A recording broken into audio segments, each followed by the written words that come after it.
Bismillahirrahmanirrahim. Assalamualaikum warahmatullahi wabarakatuh.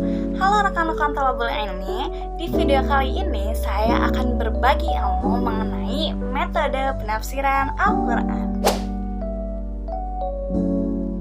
Nah, sebelum ke pembahasan, kita kenali dulu nih apa itu metode penafsiran Al-Quran. Jadi, metode penafsiran Al-Quran adalah cara yang digunakan untuk memahami atau mengeluarkan makna yang ada dalam ayat-ayat Al-Quran.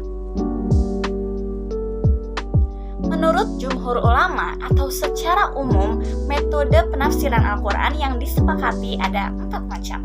Yang pertama adalah metode ijmali, yang kedua adalah tahlili, yang ketiga adalah muqarron, dan yang keempat adalah maudhu'i. Oke, mari kita bahas satu persatu. Oke, yang pertama adalah metode ijmali. Nah, jadi metode ijmali ini secara bahasa dari kata ijmalnya aja ini tuh artinya umum ya teman-teman. Jadi metode ijmali adalah metode penafsiran yang menafsirkan Al-Quran secara global atau secara singkat menggunakan bahasa yang mudah dipahami oleh orang-orang kebanyakan.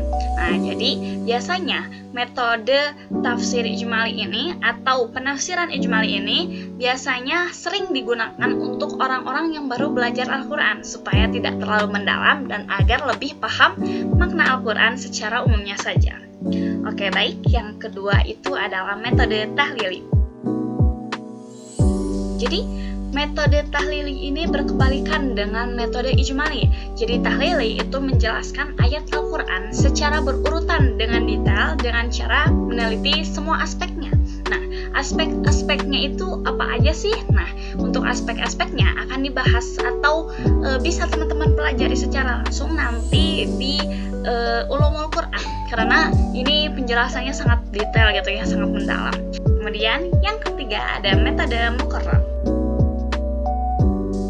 Jadi muqarron ini menjelaskan ayat Al-Quran dengan cara merujuk atau membandingkan penjelasan-penjelasan dari para mufassir-mufassir sebelumnya untuk menemukan makna penafsiran yang lebih kuat ditinjau dari segi wajhul istidlalnya.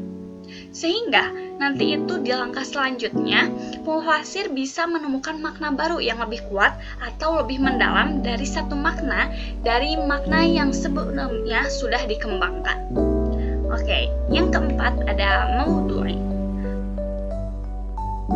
Secara bahasa, maudhu'i ini berarti tema, maka tafsir maudhu'i sering disebut sebagai metode tafsir tematik, yakni seorang mufassir berusaha memahami Al-Quran secara komprehensif tentang suatu masalah atau tema tertentu yang disepakati oleh para ulama.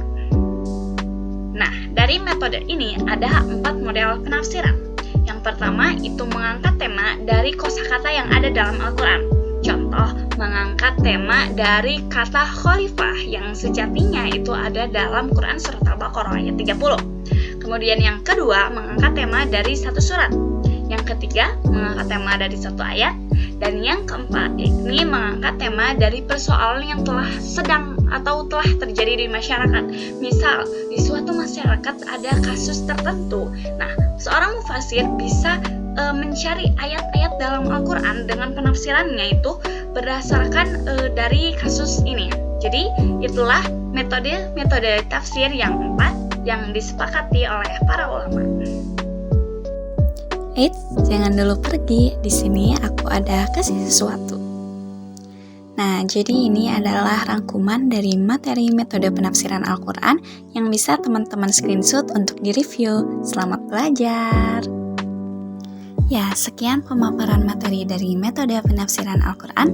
Terima kasih atas segala perhatiannya. Untuk pemahaman lebih lanjut, teman-teman bisa membaca dari berbagai referensi atau sumber yang telah terpercaya seperti Quraisy Shihab dan lain sebagainya.